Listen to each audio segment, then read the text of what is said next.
is that. And I'm wondering if you'd care to just present a brief survey of what you know about substances that delve into those aspects, those wonderful aspects of being alive and feeling those types of feelings. I'd do a fast answer on this. Sasha usually tries to remind people that it isn't the drug that is giving you an experience, whether it's one of love or anything else. It is your own psyche. The drugs act as keys to the inner doors. And DMT will definitely open a different door than mescaline. But it's all still what's inside you. And I think maybe that's the best answer I can give. Yeah, the term I use, and I like it very much, is the drug itself cannot do anything. It's just a few milligrams of white crystalline solid cannot open these doors. It merely catalyzes the opening of the door and allows you to do the opening yourself. So really the drug serves as a catalyst, not as an active agent. Thank you. We're not going to be able to, and I'm afraid this will have to be the last question. I do apologize to those of you who are still waiting over there.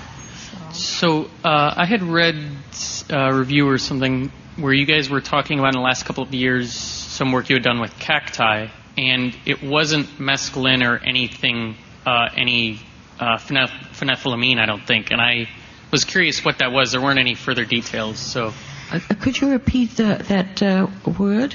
Cacti. Oh, cactus. Oh.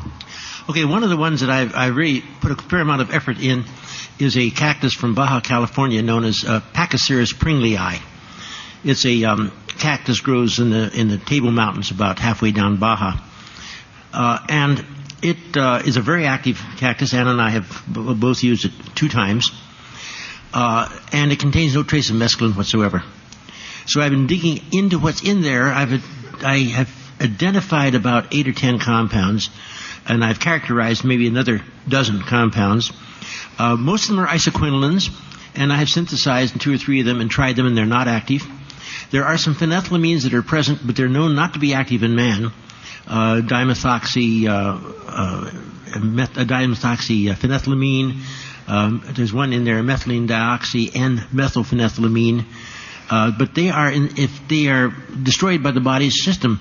And I believe now that the cactus is active because the isoquinolines are monoamine oxidase inhibitors and keeps the body from deaminating the materials that are normally deaminated in the body and are therefore not active.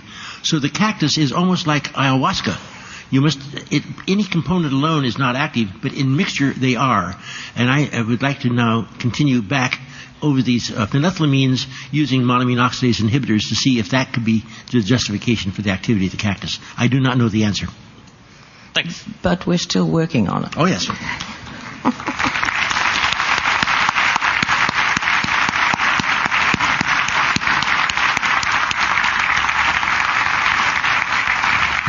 Thank you very much indeed, Sasha and Anne. Long may they continue working at it and giving us the benefit of their experience.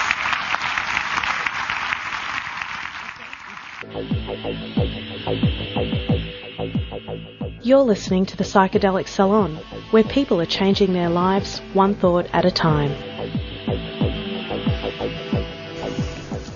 Now, if you think you've heard this talk before, you may be partially correct.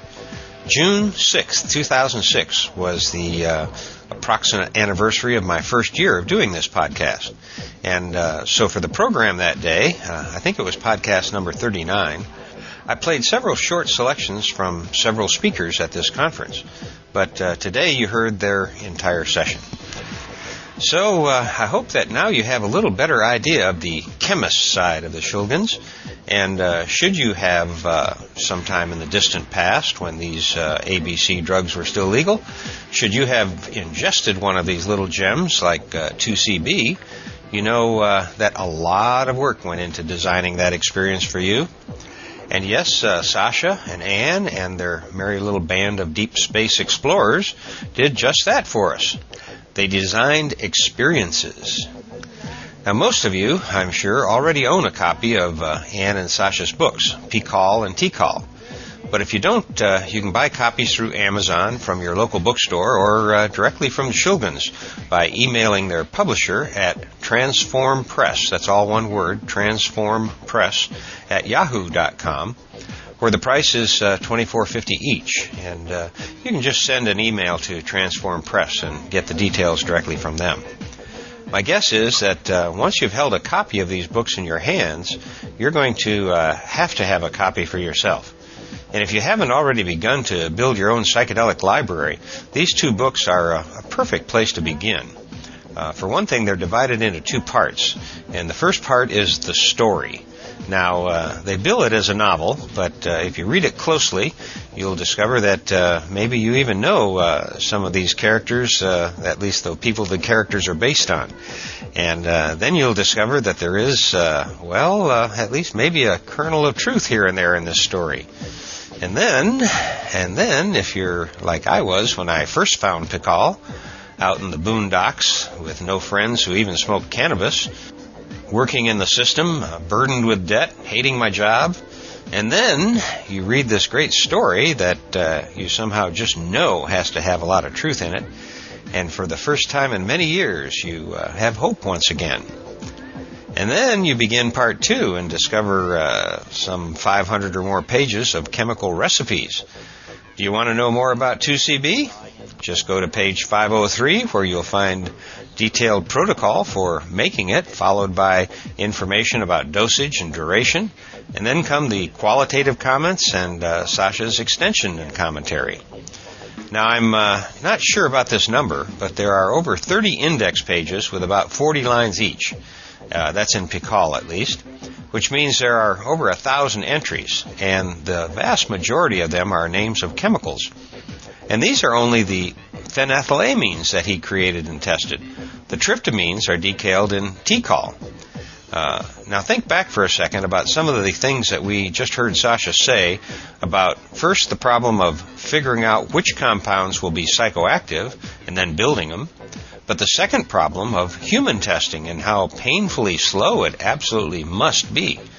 Because if this kind of testing isn't painfully slow, it most certainly can become painful and maybe even painfully dead.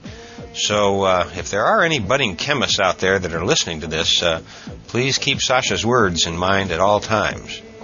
Anyway, when you pick up copies of P-Call and T-Call and fan through those thousands of pages, then see if you don't agree that Sasha Shulgin is a chemist that is truly worthy of a Nobel Prize.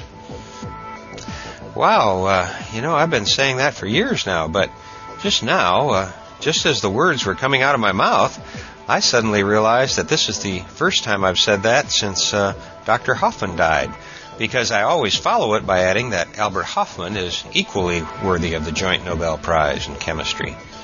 Of course, the fact that Dr. Hoffman was a member of the Nobel Selection Committee probably prevented him from receiving the award himself. But now, dear Albert has moved on to a new adventure. So I guess the mantle of the world's greatest chemist is now yours alone, Sasha. The king is dead. Long live the king. Can you believe I'm getting so corny today? All I'm trying to say is that I'm sad that Dr. Hoffman has left the ship, but I'm overjoyed that Sasha is recovering, albeit at a pace that he's bristling at. Anyway, get well, Sasha, and our love also goes out to you, Anne, and Tanya, and Greg, who are there to help Sasha get back on his feet. Now, regarding the Shulgin's talk that we just heard, I want to emphasize what Anne was saying about the potential MDMA therapy has for veterans of war suffering from PTSD. First of all, if that is you, or if you know someone in that situation, you might want to think about contacting Dr. Michael Mithofer, who has been conducting FDA-approved tests using MDMA therapy with post-traumatic stress disorder victims. And you can find links to him in our psychedelicsalon.org blog. The reason I say that is because in my own case, at least it's my belief that working through some of my Navy issues while with friends and on MDMA, well, that's the main reason I'm still alive today. Now, I was never diagnosed with PTSD, and I really don't think I had it. I don't